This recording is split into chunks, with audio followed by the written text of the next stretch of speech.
You ever wonder why nothing seems to change? Why you keep reading the books, watching the videos, making the plans, but still feel stuck? Let me ask you something else.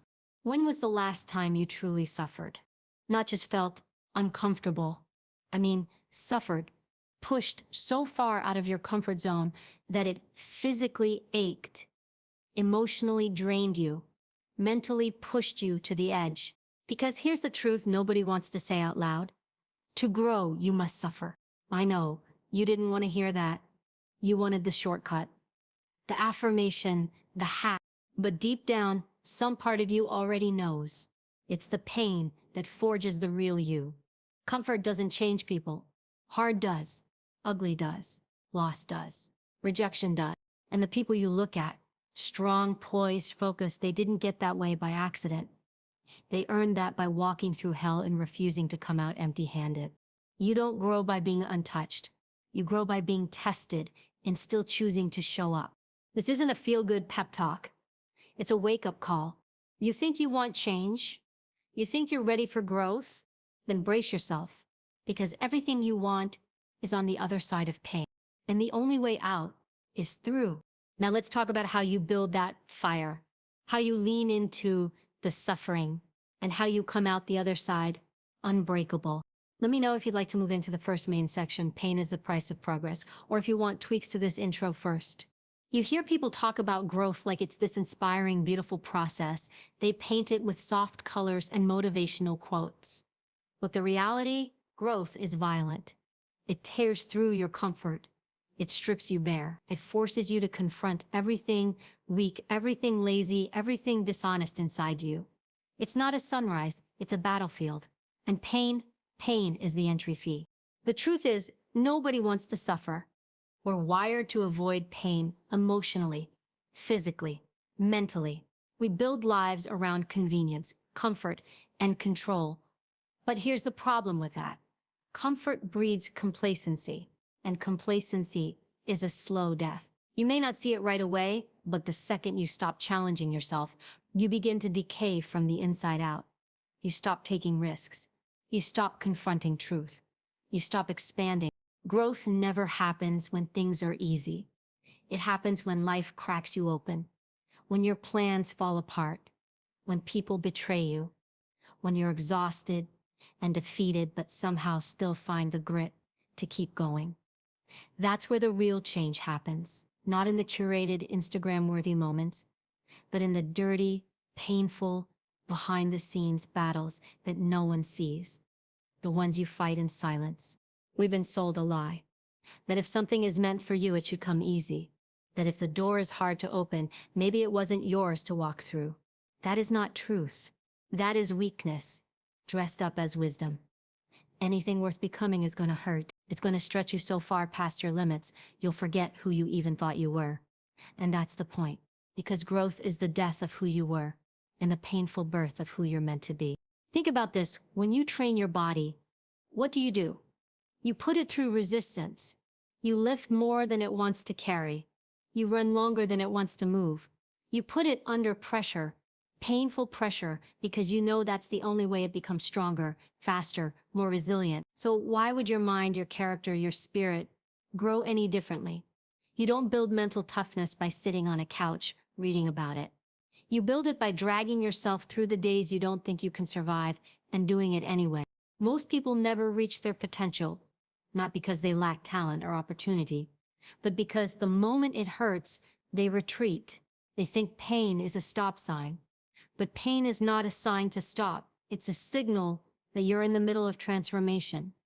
Pain says, this matters. Pain says, you're not there yet, but you're getting closer. Pain is a guide, a brutal one, yes, but a loyal one. You don't get to grow without sacrifice. You don't get strength without struggle. You don't get clarity without chaos.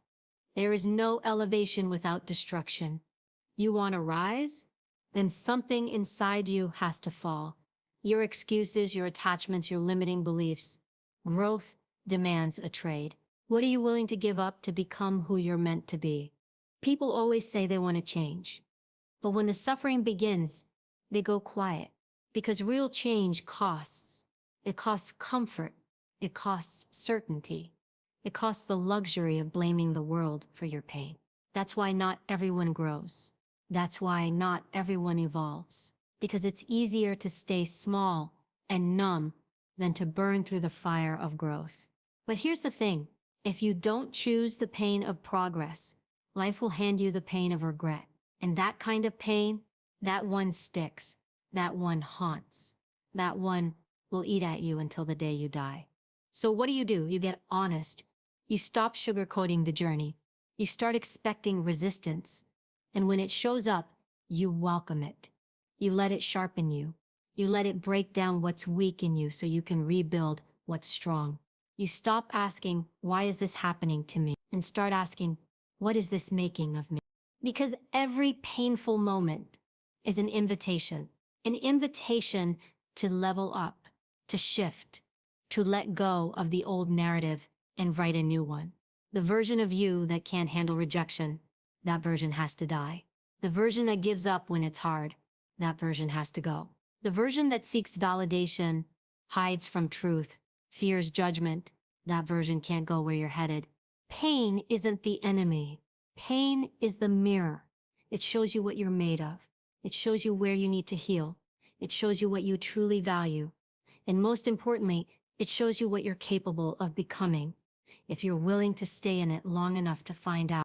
So if you're hurting right now, good. That means you're not numb. That means you're in it. That means you're on the edge of something real. Don't waste that. Don't run from it. Let the pain do what it came to do. Let it teach.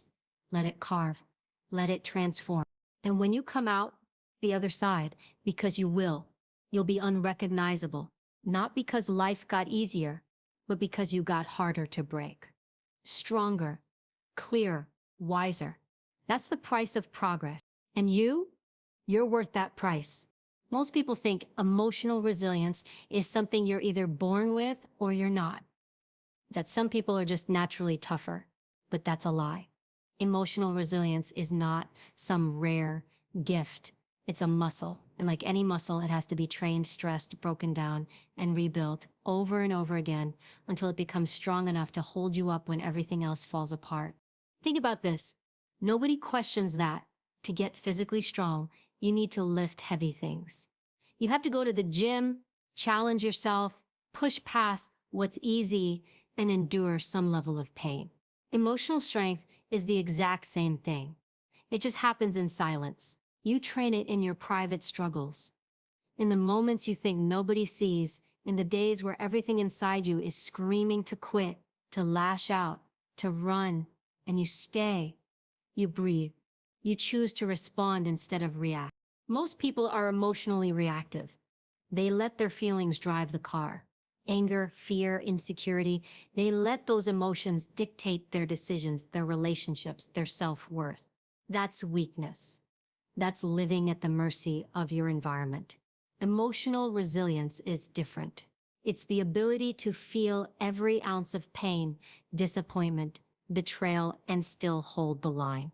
Still show up, still move forward. Let me be clear, resilience isn't about suppressing emotion.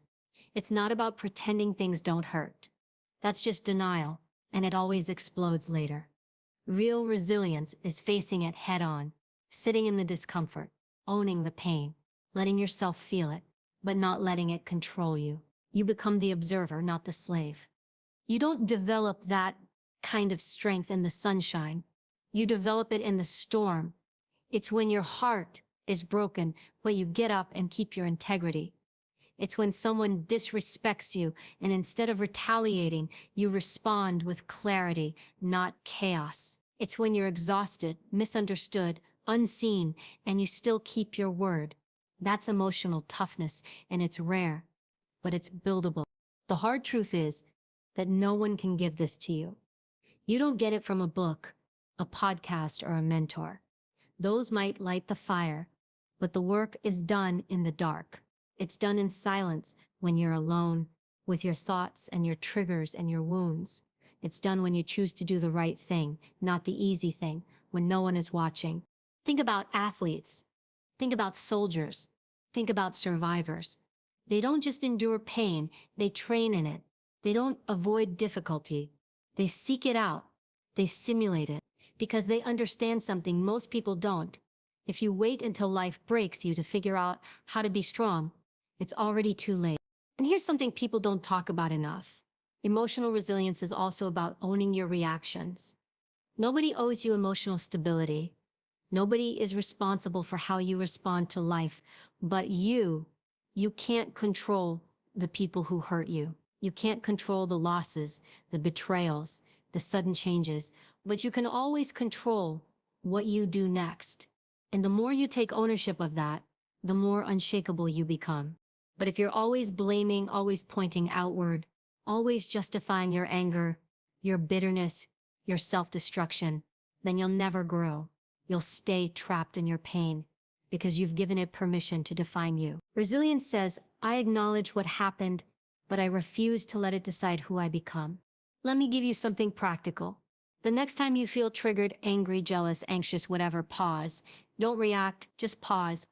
Ask yourself, what story am I telling myself right now? Is it even true? Is it helpful? That tiny moment of awareness, that's the beginning of emotional strength. That's the moment you step out of autopilot and into self-mastery. You train this by showing up in small ways every day. When someone speaks to you with disrespect, you don't meet it with rage. You meet it with grounded clarity. When you feel like giving up on yourself, you talk to yourself like someone you're responsible for protecting. You become the parent your inner child never had. You become the leader your past self needed. That's how you build this muscle. And guess what? You're gonna mess up a lot. You're gonna lose your cool. You're gonna fall apart. You're gonna feel weak. But every time you pick yourself back up, every time you pause instead of explode, reflect instead of run, that muscle gets stronger. And one day, without even realizing it, you'll look back and see someone who can carry more than you ever thought possible. That's what this is about. Becoming someone you can trust. Someone who doesn't need the world to be perfect to remain steady. Someone who doesn't fall apart just because life didn't go to plan. Someone who has scars, yes, but wears them with pride because they earned them. Life doesn't care how you feel. Life is going to test you, regardless. You don't get to avoid adversity, but you do get to decide what kind of person you become in response to it. Victim or warrior, reactive or resilient, soft-spoken or unbreakable. If you want to change your life, you have to build the emotional stamina to carry the weight of your potential. And that starts with choosing growth over comfort again and again. One rep at a time, one hard conversation at a time, one sleepless night at a time. That's how this muscle is built. And let me tell you, when it's strong, when you've trained for it, no storm, no person, no loss can take you out. You become the calm in the chaos, the force in the silence, and that's power no one can take from you. We live in a world that rewards outrage, that celebrates blame, that teaches people how to find comfort in being the victim. It's easier to post about how unfair life is than to actually do something about it. It's easier to gather sympathy than to take responsibility. But here's the uncomfortable truth. Victimhood is a trap, and the longer you stay in it, the more it poisons your potential. Now, this doesn't mean bad things don't happen. They do. People will betray you. You'll lose people you love. You'll be passed over, overlooked, underestimated. You might grow up in chaos. You might carry trauma. Life can be brutal, unfair, cruel even. Acknowledge that. But here's the line you can't cross. You don't get to make pain your identity. You don't get to build your personality around what broke you. That's where growth dies. Victimhood feels good at first. It gives you an excuse. It lets you off the hook. It allows you to point your finger at the world and say, this isn't my fault. And maybe at one point it wasn't. Maybe someone else did hurt you. Maybe you were dealt a brutal hand. But at some point, and this is hard to hear, you have to stop blaming the person who caused the wound and start asking yourself why you're still bleeding years later. Because what happened to you isn't your fault, but healing from it is your responsibility. The problem with staying in a victim mindset is that it steals your power. It convinces you that nothing you do matters because everything is being done to you. It feeds this illusion that the world owes you something because you've suffered. But the world doesn't owe you healing. The world doesn't owe you fairness. And if you wait around hoping for justice or closure or for someone to apologize, you'll waste your entire life waiting. People who stay victims spend all their energy on why things are the way they are. They become experts at describing their pain, but never do anything to move through it. They collect stories, labels, excuses, reasons, but never results. They confuse being hurt with being helpless. They confuse surviving with growing. But here's the thing. There's a difference between being wounded and being weak. We all get hurt. That's part of being human. But some people wear their wounds like armor, like justification, like identity, and that will keep you small. You ever meet someone who's been through hell and came out stronger, more grounded, more intentional? And then someone else who's been through the same kind of storm, but years later, they're still bitter, still blaming, still stuck. The difference isn't what happened to them. The difference is the story they chose to believe afterward. One said, "This will define me." The other said, "This will refine me." One chose to stay powerless. The other chose to evolve. And make no mistake, this is a choice. Every day, a choice between holding on to resentment or reaching for responsibility. Between telling yourself you're broken or telling yourself you're becoming. Between staying in the story of why me and stepping into what now. Let me give it to you straight. Nobody is coming to save you. Nobody is coming to rewrite your story for you. You can talk about how unfair it all is, how people wronged you, how you didn't deserve what happened, and you might be right. But what then? What do you gain from staying there? Because being right won't make you better. Being bitter won't make you stronger. And pain, when left unprocessed, becomes poison. It starts to color how you see yourself, how you see others, how you see what's possible.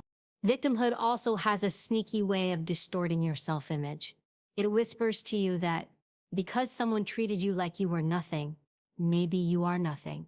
It convinces you that your worth is tied to how others perceive you, how others treat you, how others failed you. But that's a lie. You are not what happened to you. You are what you choose to become in the aftermath. And let me tell you something else. The moment you stop seeing yourself as a victim, people will start treating you differently.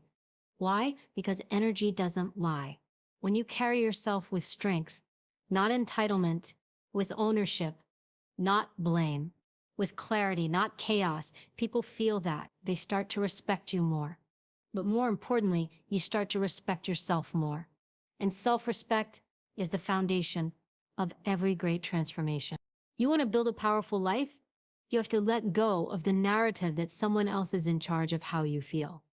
You have to stop waiting for the apology that may never come. You have to stop replaying the betrayal, the trauma, the rejection, and start writing the next chapter like you're the author, not the victim of it. Because you are. You get to decide how the story ends. You get to decide whether you stay stuck in the version of you that was broken or whether you become the version that came back wiser, stronger, sharper. Victimhood keeps you looking backward. Power keeps you focused forward. So ask yourself, what's the payoff you're getting from staying a victim? Attention? Sympathy? Avoiding hard truths? Fine. But ask if it's worth trading your future for. Ask if you want to spend your life rehearsing your pain or rewriting your path. You cannot have both. There's something waiting for you on the other side of accountability. It's called freedom, but you can't get there dragging chains made of blame. Let it go. Stand up. Speak the truth, not just about what happened, but about who you're becoming because of it. And walk, maybe slowly, maybe with a limp, but walk forward. That's how you escape the trap. That's how you reclaim your life. That's how you win. Not by pretending it didn't hurt, but by refusing to stay hurt forever. Fear has a voice. It's quiet, but constant. It whispers when you're about to take a risk. It tugs at you when you're stepping into something unknown. It shows up not with sirens, but with subtle doubts. What if I'm not good enough? What if I fail? What if I look stupid? You know that voice. We all do. And most people let that voice decide the direction of their life. They let fear drive the car, not because they want to, but because they think fear is a warning. But here's what nobody teaches you growing up. Fear isn't a warning. Fear is a compass. Whatever scares you, that's where the gold is buried. We've been taught that fear is something to avoid, to push down, to silence. But fear isn't the enemy. Fear is data. It's information. It shows you where the edge is. It shows you where you've never been before. And that's exactly where growth lives. You want a life that matters. You want to become someone who's truly powerful, not pretend powerful, but deeply unshakable. Then you have to stop avoiding fear and start listening to it, not obeying it, not surrendering to it, listening. Because sometimes fear isn't saying don't go. Sometimes it's saying this matters to you.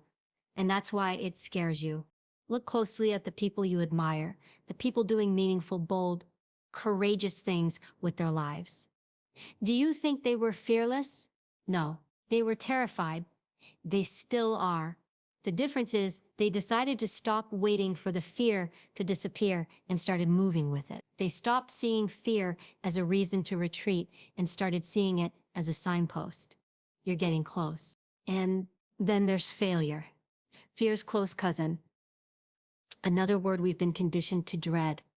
We treat failure like proof of inadequacy, like something shameful, something final.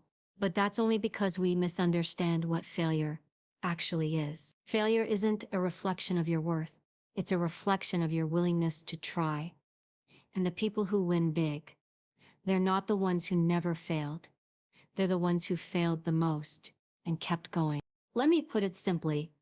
You cannot grow without failing. It's impossible. You can't build muscle without tearing the fibers. You can't build wisdom without making mistakes. And you certainly can't build courage without walking through fear. These things are required. If you're not failing, you're not even playing the game. But you've been taught to fear embarrassment. You've been taught to protect your image, so you play it safe. You keep your ambitions small. You only take the shots you're sure you'll make. And you call it being realistic. But really it's fear disguised as logic. And here's the deeper cost. The more you protect yourself from fear and failure, the smaller your life becomes. You start to shrink your goals. You lower your standards. You silence your voice, all to avoid that feeling of falling short. But now ask yourself, is living a smaller life worth avoiding discomfort? Because fear is temporary, so is failure. But regret? That's permanent. Regret doesn't scream. It lingers. It creeps in. When the noise dies down, it whispers. You could have gone further. You could have tried harder. You could have become more. The truth is, if you're scared, you're alive. That means there's something on the table worth chasing. So chase it. Chase it knowing full well you might fail. Chase it knowing fear will show up. But chase it anyway. Because even if you fail, you'll be further than most. Because most people never even start. And when you fail, and you will, don't collapse. Don't spiral. Study it, deconstruct it. Ask yourself, what did I learn? What did this show me about myself? What can I do differently next time?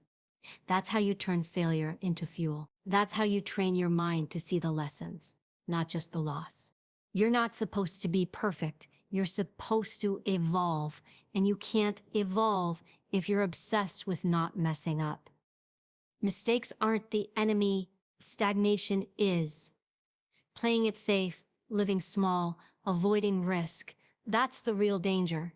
That's how people wake up at 50 or 60 and realize they lived their whole life in protection mode, never once stepping into their full power.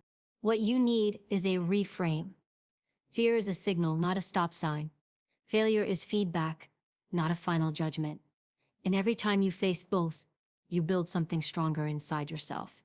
You build resilience. You build grit. You build evidence that you can fall and still rise, that you can hurt and still heal, that you can fear and still move. Stop waiting for the fear to go away. Stop trying to avoid failing. Instead, get strong enough to carry both. Let fear ride in the car, but never let it touch the wheel. Let failure walk beside you, but never let it lead the way. You are more than both, and the moment you stop fearing them, the moment you stop running is the moment your life actually begins. The life you want, the confidence, the strength, the impact, it's all waiting on the other side of fear and failure. It's standing right behind the moments that scare you most. And the only way to reach it is to walk straight into what you've been trying to avoid. Because growth isn't found in the safety, it's found in the stretch. And stretching always hurts before it sets you free. Suffering has a way of stripping everything away. It doesn't ask permission, it doesn't care how prepared you are. One moment, life feels stable, predictable, and the next, something shifts. Someone leaves, you get the call. The job disappears. The betrayal happens, the health scare hits, and suddenly everything false in your life gets exposed. Every illusion, every mask, every layer of protection you've carefully built, gone. What's left is just you, raw, unfiltered, exposed. And that's where the truth begins. See, when everything is easy, it's hard to tell who you really are. When you're winning, when everyone's clapping, when things are going your way, it's easy to look strong, to sound wise, to play confident. But none of that is tested. None of that is proven. That's a performance, not a reflection of depth. True character doesn't show itself when you're comfortable. It shows when you're in pain. Suffering pulls the curtain back. It reveals what you actually believe about yourself, about others, about life. It shows you what you lean on and whether or not that thing can actually hold you. It reveals the parts of you that are still immature, still reactive, still clinging to fantasy.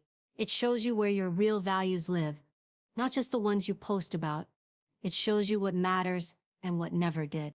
It doesn't feel noble in the moment. It feels brutal. Suffering is messy.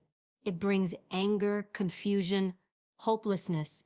It makes you question everything. Your path, your purpose, even your worth. But in the quiet, underneath all that pain, something real starts to emerge. A kind of clarity, a version of you that doesn't care about approval anymore. That doesn't need to be understood. That stops performing and starts living. And that version of you is rare. That version of you is dangerous, in the best way. Because it's not built on ego. It's built on truth. You've looked in the mirror and seen yourself broken, and you didn't look away. You've sat in your suffering without numbing it, blaming others or running, and because of that, you know yourself on a deeper level than most people ever will. There's something sacred about going through pain and not letting it harden you, about feeling your heart break but not letting it close you, about being disrespected but not becoming bitter, about being abandoned and still choosing to show up with love. That's power. That's self-mastery. And you only earn that by suffering and staying awake inside it. Most people run. They distract themselves with noise, with people, with busyness. They don't want to face what's underneath the pain, because underneath the pain is truth. And truth requires change. It requires accountability. It requires humility. That's why people avoid it. But when you stop running, when you sit still and really listen, suffering teaches you things no one else can. It teaches you about endurance. It teaches you about your strength, and not the strength that looks good on the outside, but the kind that whispers, "I'll keep going, even if no one claps, even if no one sees." Suffering has a way of refining your relationships too. When you're in pain, you see who leans in and who backs away. You see who listens and who disappears. You learn who actually cares and who is just there for the good times. It hurts, but it's necessary, because pretending people love you when they don't, or pretending you're close when you're not, that's a form of self-betrayal. And suffering ends that illusion. You start to crave honesty, simplicity. You stop needing to be everything to everyone. You become more grounded, less reactive. You start choosing people based on character, not convenience. You start valuing peace over attention, depth over noise, truth over comfort. That's what suffering does. It purifies your perspective. And you begin to respect yourself more. Not because you avoided pain, but because you faced it, because you didn't collapse, because you didn't lose your integrity, because you didn't let suffering turn you into someone you're not. That kind of self-respect can't be bought. It's forged in fire. Here's what most people don't understand. Suffering isn't the enemy. It's a mirror. It reflects who you are when nothing's left to hold on to. And if you pay attention, it becomes your teacher.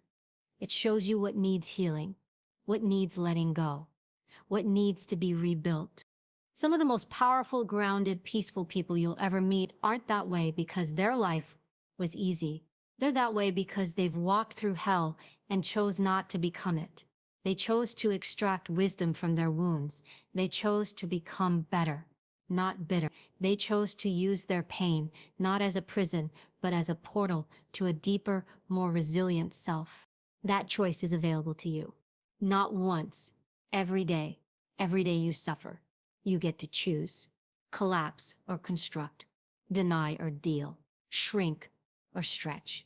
You can let your pain define you, or you can let it reveal you. And what it reveals, if you're honest, might surprise you. You might realize you're stronger than you thought, that you don't need what you thought you did, that the thing you feared losing was actually keeping you small, that the version of you on the other side of this pain is exactly who you were meant to become. No one escapes suffering, but not everyone is transformed by it. Some people stay stuck, others rise. The difference isn't the pain itself, it's what you do with it. So let it strip you down. Let it break the illusions. Let it hurt. But don't run. Don't numb it. Don't waste it. Let it teach you who you are. Let it show you what you're made of. Let it reveal the strength you forgot you had. That's where your truth lives, right in the middle of the storm. And if you're brave enough to face it, you'll never go back to who you were before. You didn't come this far to stay soft. You didn't walk through fire just to survive. You came to transform. Growth is not comfortable. It's not clean. It's not glamorous. It's gritty, painful, and deeply personal. But it is worth it. Every scar, every failure, every setback, it's all shaping you into someone sharper, stronger, and more aligned with who you were meant to be. The world wants to sell you easy paths, quick wins. Numb the pain, skip the process. Stay safe. But here's the truth, no one's telling you. Safety will never fulfill you. Comfort will never empower you. And avoiding suffering will never reveal your greatness. You grow because you suffer. You evolve through your pain. The struggle isn't a sign you're broken, it's proof that you're building something. So stop looking for a way out. Start looking for the lesson. Stop asking for it to get easier. Start asking how you can get stronger. You don't need to be fearless. You don't need to be perfect. You just need to be honest. You need to stop running from yourself. You need to face the fear, own the failure, and use the suffering. Not as an excuse, but as fuel. Because if you want a life that's real, powerful, and deeply fulfilling, you're going to have to earn it. So walk into the fire.